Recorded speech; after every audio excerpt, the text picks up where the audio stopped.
Gente, Brasília hoje está um verdadeiro tsunami. Nós já temos uma bomba daquelas que vai cair no colo de Moraes e Gilmar Mendes. Vocês lembram que Gilmar Mendes defendia sempre Moraes? E se eu te disser que agora ele está divergindo do ministro? E não foi sobre qualquer assunto não, viu? Foi justamente sobre prisão. Quem diria, hein? Até Gilmar, que parecia braço direito, já está entregando Moraes de bandeja. E eu vou trazer todos os detalhes e destaque dessa notícia que está mostrando um racha no STF. Na verdade, uma cratera dentro do judiciário. E não para por aí, viu? Porque Brasília a gente sabe que não para. Aliado de Bolsonaro, nome forte no Congresso, e olha que eu não estou falando de qualquer nome não, viu? E nem de qualquer aliado, estou falando de um que conhece muito bem os bastidores da Casa Branca e é amiguíssimo de Marcos Rubio, secretário de Donald Trump. Segundo ele armou uma estratégia para derrubar o ministro de vez. E, gente, para vocês terem noção da gravidade, a Lei Magnitsky é fichinha, vem até prisão por aí, viu? E mais, Moraes pode ter cometido um dos maiores erros da sua vida, um verdadeiro tiro no pé. Ele acabou de tomar uma decisão contra uma autoridade americana. E olha que eu não estou falando de qualquer autoridade, não. E tudo por causa de vazamentos de dados. A situação do ministro está indo de mal a pior. Mas a cereja do bolo vai ser no momento que vocês verem o que um aliado de Bolsonaro revelou em plena tribuna na cara dele, Davi Alcolumbre. Gente, colocando o presidente da casa em seu devido lugar. Só vou ficar dando muito resumo para esse vídeo não ficar muito longo, tá? Só não esquece de curtir, compartilhar, comentar, deixar o seu like e se inscrever no canal. E já vamos começar com o vídeo que eu preparei para vocês. Com a cereja do bolo. Algo que está acontecendo por trás dos bastidores que vocês ainda não sabiam. Olhem isso. Para querer tomar meu passaporte. Eu dei uma porrada na mão dele e coloquei ele no lugar dele. Assim, como senador da República, que na Constituição diz que nós também fiscalizamos o Executivo, e o Ministério da Justiça está dentro do Executivo, e a Polícia Federal é um órgão dentro do Ministério da Justiça, se eu quiser, eu te dou de ordem de prisão aqui agora. Mas aí, como eu precisava da tornozeleira para mostrar a gravidade disso no mundo inteiro, o idiota do Alexandre caiu mais uma vez na arapuca. Senador da República. Qual crime? Nenhum. Senador da República com tornozeleira eletrônica sem nenhum crime. Ou um crime inexistente, que é o crime de opinião. Isso que eu fiquei denunciando ele. E não vou parar de denunciar você não, Alexandre. Porque quando você mandou colocar isso daqui, para o seu azar, também comuniquei ao Marco Rubio. E para o seu azar, no dia seguinte, eles colocaram a sua esposa também na Lei Magnitsky. Ou você acha que foi coincidência? Tantas coincidências, né, Alexandre? Tantas coincidências, né, Alexandre? Gente, um senador da República que não tinha dinheiro na cueca, que não fez rachadinha, que não é envolvido com crime organizado, que nunca cometeu nenhuma ilegalidade, que nunca agrediu ninguém na vida, que não tem nenhuma denúncia em nenhuma delegacia ao redor do mundo, está de tornozeleira eletrônica. Aqui acende o verde. O verde significa que eu estou na área permitida. O verde significa que eu estou na área permitida. Quando fica vermelho, é acionado lá e vibra. Não dá choque, vibra. Mas, ó, tornozeleira eletrônica, um senador da República. Brasil, senadores, isso daqui é um tapa na cara de vocês. Isso daqui é um tapa na cara de vocês. Realmente, né, gente? O senador aliado de Bolsonaro já se manifestou e olhem no que ele disse. Mas antes... E agora, gente, prestem atenção neste debate quente, bate-boca e confusão. É o que vocês vão ver agora. Então, como isso pode ser... se você mesmo está falando que a agência deles é diminuta, como você pode falar que as ações têm como efeito ajudar a família Bolsonaro se as ações deles são diminutas? Tanto que as ações que tiveram até agora, efeitos práticos, foi Bolsonaro preso. Junito, eu quero só que você me responda uma coisa. Eu vou pedir... Você consegue entender... Eu não vou responder. Eu quero a participação do Léo. Presta atenção. Você consegue entender sentido de hierarquia, sentido de quem toma decisão, policymakers, tudo isso. Entenda o seguinte. Eles são vistos como prepostos americanos no Brasil. Certo? As ações precisam beneficiá-los para beneficiar a América. Não significa que as decisões da América dependam exclusivamente daquilo que Eduardo e Paulo Figueiredo falam. As tarifas estão ajudando? As tarifas ajudaram a família Bolsonaro? Ajudaram o entrepostos deles aqui? Entenda o seguinte, estamos ainda há um ano das eleições. Isso não encaixa também na tua tese. Não importa, vocês estão querendo uma ajuda no sentido principalmente eleitoral. Está claro que Eduardo Bolsonaro está cagando, Eduardo principalmente está cagando para se a popularidade hoje está baixa ou grande, por uma razão muito grande. Ele está fora do Brasil e nesse momento, se ele pisa no Brasil, ele é preso. Para ele, se a popularidade dele agora vai ser de 25% ou de 70%, é irrelevante. Orlando, ele você dá muito crédito à inteligência do Eduardo Bolsonaro. E é por isso que não é sobre inteligência. Ô, Junito, ele pode ser a pessoa mais idiota do mundo, e não é. Ele pode ser a pessoa mais idiota do mundo, e não é. Mas a gente também tem que parar de subestimar as pessoas. Enquanto a gente está falando que ele é o idiota, que ele é o banana, que ele é blá blá blá, quem está na Casa Branca não somos nós. É ele e o Paulo Figueiredo, tá bom? Quem está nesse momento fora do poder e tendo participação junto ao governo Trump, não somos nós, são eles. Então a gente também não tem que subestimar e tem que ter uma certa humildade para entender como que o jogo se desenrola. Nesse momento, se a gente quiser conversar com o J.D. Vance, a gente não tem com quem conversar. Se a gente tentar conversar com Curtis Yarvin, a gente não tem com quem conversar. Agora, os caras estão conversando na Casa Branca com Marco Rubio. Eles conseguiram fazer com que Fernando Haddad perdesse uma reunião com o seu homólogo nos Estados Unidos. Então, take it easy, vamos com calma, porque a coisa também não é tão simples assim. A gente não está lidando também com imbecis. Ninguém chegou à presidência da República sendo um completo imbecil que não sabe fazer um ó com um copo. Tudo tem um certo limite. Não é porque ele é um babaca que ele é necessariamente um imbecil que não sabe fazer um ó com um copo. Agora, o que a gente está vendo é, quando você olha para o que está acontecendo em relação ao Brasil, a gente tem que pensar, e é por isso que é perigoso esse jogo. Ele está lutando pela sobrevivência dele em 2 países, no Brasil e na América. Ele está fazendo essa luta pela sobrevivência dele, certo? E ele está numa luta que para ele é vida ou morte. Isso significa uma coisa, Junito, que as ações até agora a gente não viu nada, a gente viu 1%. Orlando, mas assim, tudo que você está falando, você fala com tanta certeza, as ações que você falou semana retrasada, que, nossa, agora o Alexandre de Moraes vai cair porque vão aprovar, você estava certo que eles iam aprovar, com tudo que estava acontecendo, eles iam aprovar a anistia e o fim do foro privilegiado. Você estava dando como certo a queda do Alexandre de Moraes 2 semanas e o jogo já mudou. Será que faz tanto sentido isso? Faz tanto sentido isso? Isso vai acontecer. Quando você joga... Então vamos apostar dinheiro aí, viu? Não, ele já tá apostando com todo mundo. Ele vai... Você tá apostando com todo mundo? Ou ele vai ficar muito rico, ou o Orlando vai ficar muito rico. Calma, não bota essa certeza. Quando é que o Alexandre de Moraes vai cair? Quando? Vamos começar com o engenheiro Léo. Eu quero saber a minha pergunta. Quando é que o Alexandre de Moraes vai cair? Todo mundo Eu acredito que até as eleições do ano que vem, Alexandre de Moraes está fora do STF. Antes das eleições? Antes das eleições, ele estará fora do STF. Pode ser. Até porque, caso ele fique... Sinceramente, eu não cravaria eu não cravaria isso aí. Eu vou dizer uma coisa pra vocês. E só uma pergunta. Você acha que qual curso de ação levaria a esse resultado? Mais ou menos. Obviamente é especulativo. Vai lá, o curso de ação. O que eu acredito que vai acontecer, sem dúvida nenhuma. Essas sanções personalíssimas irão se ampliar, certo?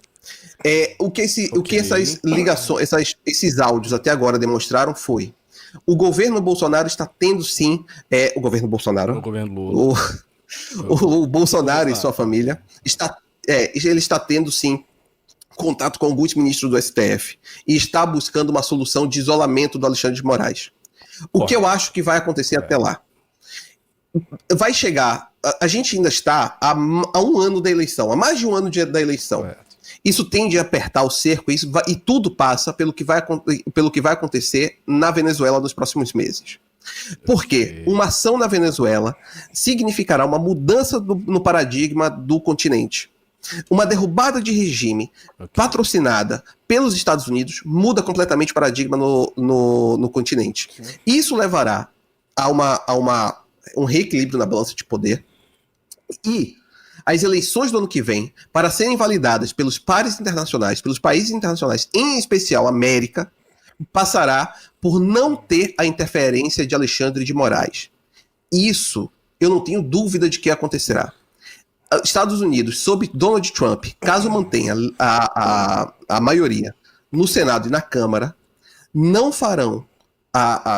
estarão prontos para validar as eleições brasileiras caso Alexandre de Moraes esteja ainda na Suprema Corte brasileira. Até porque Suprema Corte e TSE dividirem seus ministros é algo que está sendo agora também tratado como uma aberração para essa comunidade da direita internacional, entre mil aspas, porque eu não gosto muito de falar sobre essa comunidade de direita internacional, mas dentro desse complexo MAGA, principalmente. Isso está sendo tratado. Eu acredito que vai ser uma escalada nessas sanções que afetará cada vez mais a nossa economia, principalmente ano que vem vai ser o ano que mais vai ter impacto na economia, certo? Estão falando sobre olha bem, quase 600 mil empregos podem simplesmente desaparecer do Brasil em 2 anos por conta dessas taxações, que até agora são apenas sobre 54% de nossos produtos. Apenas 54%. E eu acho que isso tende a aumentar. Como voto deputado. Você viu o nosso sistema bancário como ele é concentrado. A depender de como as coisas andem, o problema da nossa economia é que ela é extremamente concentrada e frágil. É muito fragilizada e muito concentrada. Uma coisinha faz um efeito dominó terrível. E mais do que isso, mas eu acho que nem o capitalismo brasileiro, nem as elites brasileiras pagarão para ver. Principalmente após uma ação provável na Venezuela. Eu também acho que não. Acredito que se necessário for, ainda mais envolvendo tanto dinheiro, vão entregar o ministro. E vocês, deixem aqui sua opinião. Vejam o que disse Bia Kicis em plena tribuna. Luxo à beira-mar. Careca do INSS comprou apartamento por 3,3 milhões na Flórida. Enquanto multiplicava sua fortuna com a fraude dos descontos indevidos do INSS, o lobista Antônio Carlos Camilo Antunes comprou um apartamento a 600 metros da praia. Ainda não apareceu na operação, mas certamente vai aparecer na CPMI, que, aliás, vai requerer a quebra do sigilo de 100 anos das vindas do careca do INSS ao Senado. Nós queremos investigar, nós não estamos aqui preocupados em ficar fazendo corte para a internet, não. Nosso objetivo é investigar a fundo para que cheguemos aos reais culpados. Alguns são os mandantes, os cabeças, que podem estar ainda bem escondidos. Outros são aqueles funcionários, até às vezes pessoas simples, mas que estão lá cumprindo ordens e são colocados para executar esse plano maligno. Nós vamos convidar aquelas pessoas que precisam dar explicações, para aí sim nós conseguirmos começar a entender esse quebra-cabeças e chegarmos àquelas pessoas que realmente são as responsáveis por esse roubo, por essa fraude tão vergonhosa e a maior fraude, o maior desvio que já houve no Brasil. Supera Petrolão, supera Mensalão, supera tudo. Roubando de quem? Dos aposentados. Iremos investigar e queremos que os responsáveis sejam punidos e queremos também que aquelas pessoas que foram vítimas desse golpe, que elas sejam ressarcidas, mas não com dinheiro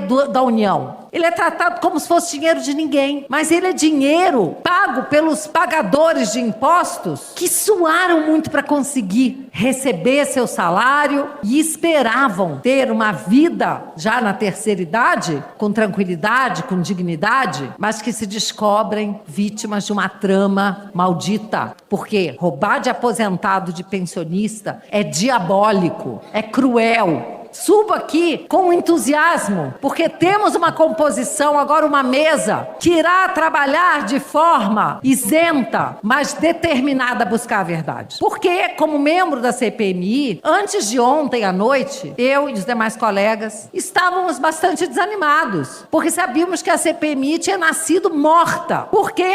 Porque tanto o presidente indicado quanto o relator não haviam assinado o requerimento do CPMI. Portanto, eram claramente contrários a uma investigação. O governo tinha tomado de assalto a CPMI. Mas graças à estratégia, a trabalho, nós conseguimos retomar essa CPMI para o alívio do povo brasileiro, que ainda confia no trabalho desse Congresso. Isso promete derrubar Lula de vez. E agora olhem isso. E quando até a Rede Globo fala desse jeito do ministro, é porque a situação é muito pior do que a gente imaginava. O que vai acontecer agora? Como essa defesa chegou depois das 18 horas, não haveria tempo para você encaminhar para a Procuradoria-Geral da República.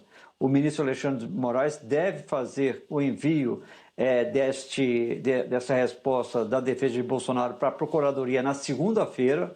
Aí o procurador tem 48 horas para se pronunciar, ou seja, no mais tardar na quarta-feira, o procurador envia a resposta e aí o ministro Alexandre de Moraes estará com tudo pronto na mão para tomar uma decisão. O que muita gente aqui em Brasília tem uma expectativa, Marcelo, é de que o ministro Alexandre de Moraes não tome nenhuma medida para agravar a atual situação do ex-presidente Jair Bolsonaro.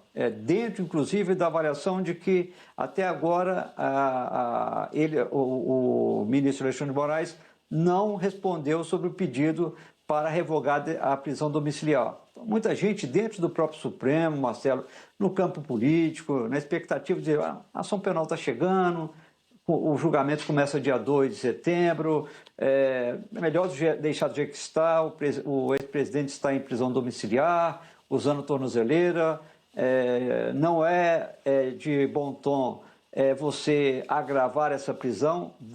A avaliação de alguns colegas de Alexandre de Moraes é o seguinte: vamos aguardar o julgamento. Se for condenado, aí vai se discutir se ele vai ficar em prisão domiciliar, se não vai ficar. Mas, neste momento, muita expectativa, Marcelo, para que tudo fique do jeito que está em relação a Bolsonaro. E agora, olhem esta piada sobre Luiz Inácio Lula da Silva do PT. Vamos falar com o Otávio, porque o Otávio, na edição de hoje do Nosso Mais, já citou a questão das organizações criminosas. Tem apuração quentinha do Ministério da Justiça para a gente, Otávio. O ministro Lewandowski estava assistindo o comentário e mandou aqui, em primeira mão, que semana que vem o governo vai enviar um amplo projeto de lei para alterar e endurecer o combate às facções criminosas. Então, entre os pontos aqui estão novas regras para pena, progressão de regime e benefícios penais aos integrantes de organizações criminosas, o que é uma velha reivindicação de quem trabalha na área de segurança. Né? Se você é de uma facção, um bandido faccionado, ou seja, eu pertenço ao Bandido Vermelho, eu pertenço ao PCC, ele vai ter a pena endurecida em relação a quem praticou um furto e não pertence a organização criminosa nenhuma. Ou seja, vai também atualizar o conceito de organização criminosa, elevando a pena base para o crime de promover, constituir, financiar ou integrar organização criminosa. A gente está falando em algo que sempre foi tabu para a esquerda, que é aumento de pena para criminoso. Ou seja, aquela velha e romântica visão distorcida de que o único problema da violência era a desigualdade social, impedia esse debate sobre aumento de pena. Então, agora, através do Lewandowski, um chá de realidade dizendo, olha, organização criminosa não se explica apenas por desigualdade social. Né? É organização criminosa e tem que ser combatido com endurecimento de pena. Também vai criar responsabilização de pessoas jurídicas que servem de fachada para essas organizações criminosas. A gente está falando basicamente de lavagem de dinheiro, novas regras para inquéritos policiais que investigam organizações criminosas e também você vai facilitar, criar regras ali para infiltração. Infiltração é quando você bota um agente dentro da organização criminosa para passar informações. Novas regras de proteção e independência do Poder Judiciário e a segurança institucional no enfrentamento às organizações criminosas.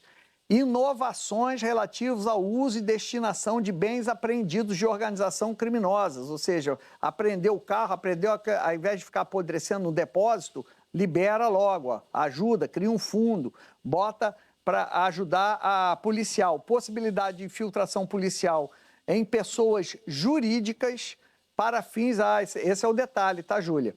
Possibilidade de infiltração policial em pessoas jurídicas para fins de investigação de organizações criminosas. O que é infiltração? Eu falei infiltração, colocar gente na organização criminosa, mas é em empresas que servem de fachada. Isso aqui, para mim, é inovador, né? É importante aqui no Brasil. E criação, finalmente, de um Banco Nacional de Organizações Criminosas e de integrantes de facções. O Brasil passará a ter um Banco Nacional de Organizações Criminosas, porque estas informações estão pulverizadas e cada estado tem o seu, e mais, cada corporação tem o seu. A PM esconde da Polícia Civil, que esconde do Ministério Público, que é cada um cuidando do seu feudo. Eu já falei muito sobre isso aqui, a vaidade institucional e também uma Agência Nacional de Enfrentamento às Organizações Criminosas. Está sendo considerado no Ministério Público o Plano Real de Combate à Violência, às facções criminosas. Por que o Plano Real? Assim como o Plano Real foi um marco no combate à hiperinflação, espera-se que com esse projeto de lei, mudança de investigação, mais eficiente no combate, penas mais duras para os bandidos, maior eficácia na investigação, proteção do Poder Judiciário, também em leis eleitorais, vai atingir um amplo espectro e, com isso, espera-se que tenha o mesmo sucesso. A mudança de patamar que houve com o fim da hiperinflação haja também com o que nós estamos vendo, que é a hiperviolência. Gente, será efeito Trump? Lógico, né, gente? Trump falou que não vai admitir uma outra Venezuela com facções. E agora, olhem isso. Advogado de Trump sofre ameaças depois de ter vazado dados pelo STF. Martim De Luca virou alvo do STF por troca de mensagens com Bolsonaro. Depois da divulgação do relatório da Polícia Federal no inquérito que envolve o ex-presidente Jair Bolsonaro e o advogado Martim De Luca, representante da Trump Media e Rumble nos Estados Unidos, ele passou a receber ameaças. O número do telefone do advogado ficou visível no documento. Geralmente, esse tipo de informação fica protegida por uma tarja. O documento tornado público pelo STF também expôs dados de outras pessoas mencionadas na investigação, incluindo o próprio Bolsonaro, que atualmente está em prisão domiciliar. O número do advogado com prefixo de Nova York ficou exposto, assim como os números dos demais contatos citados no processo. Olhem que gravíssimo isso, gente. Vale lembrar que ele é advogado da mídia Trump. Portanto, gente, diretamente ligado a Trump. Mais um tiro no pé. Alexandre de Moraes cometeu mais um crime gravíssimo e agora contra um advogado americano. Nessa sexta-feira, dia 22, uma fonte próxima ao advogado disse ao site Metrópolis que assim que divulgaram um relatório, dezenas de pessoas enviaram ameaças a Martim De Luca e a família dele por celular. Aspas. Acreditamos que possa ter sido uma ação premeditada e coordenada, porque as ameaças foram enviadas com grande velocidade, até mesmo para o e-mail dele, que sempre foi público, fecham aspas, afirmou a fonte, tentando intimidá-lo, né, gente? No âmbito do inquérito instaurado por ordem do ministro Alexandre de Moraes do STF, a PF teria identificado troca de mensagens entre Bolsonaro e de Lucca. Em fevereiro, de Lucca acionou a Justiça dos Estados Unidos contra Moraes, alegando censura, descumprimento de tratados internacionais. Segundo a PF, Bolsonaro e de Lucca convergiram na propagação de ação multas, quais sejam amplificar ataques direcionados ao STF, na pessoa do ministro Alexandre de Moraes, de forma a atingir a jurisdição brasileira, atribuindo descrédito ao Poder Judiciário Nacional, fecham aspas. E precisa, gente? Melhor não comentar, né? População toda rejeitando, sabe muito bem o que está acontecendo no STF. O quanto está sendo arbitrário todas essas decisões, principalmente com o nosso amado Bolsonaro. E agora prestem atenção o que este aliado de Bolsonaro falou na cara de Davi Alcolumbre.